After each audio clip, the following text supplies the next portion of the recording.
কুন্তলা কুমার এবং রুদির গভীর ষড়যন্ত্রের কথা জেনে গিয়ে দীপাকে আদালত থেকে মুক্ত করে আনে সোনা।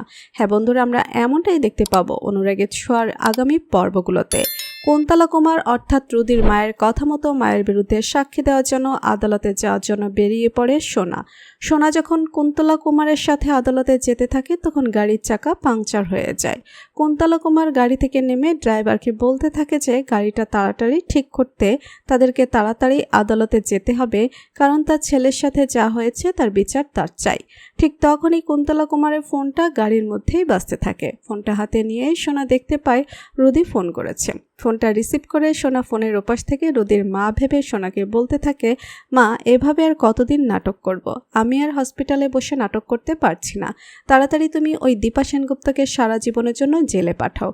দীপা সেনগুপ্তর রায়ে জেলে যাওয়ার পরেই রুদির অন্য খেলা শুরু হবে। তাছাড়া সেনগুপ্ত বাড়ির ওই রূপা সূর্য এরা খুব চালাক।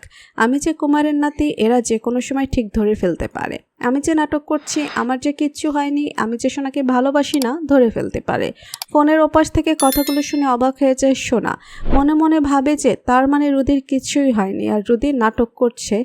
রুদি আমাকে ভালোবাসে না, সে কুমারের নাতি। সবটাই সোনার কাছে স্পষ্ট হয়ে যায়। সোনা ফোনটা কেটে দেয়, মনে মনে ভেবে নেয় তাকে কি করতে হবে। কুন্তলা কুমারের সাথে সোনা চুপচাপ আদালতে চলে যায়। শুরু হয়ে যায় কেচের হিয়ারিং। দীপাকে কাঠগড়ায় দাঁড় করানো হয়। সোনাকে ডাকা হয় সাক্ষ্য দেওয়ার জন্য। সোনা কাঠগড়ায় যায়। অপরদিকে কুন্তলা কুমার ভাবতে থাকে যে দীপা সেনগুপ্ত, আমার বাবা তোমার জন্য কোনোদিন শান্তি পায়নি। এবার আমি তার মেয়ে হয়ে প্রতিশোধ নিব। আমি তোমার মেয়েকে দিয়েই তোমাকে সারা জীবনের জন্য জেলে পাঠাবো। অপরদিকে উকিল সোনার কাছে জানতে চায় আপনার মেয়ে সেদিন গুলিটা করেছিল কেন?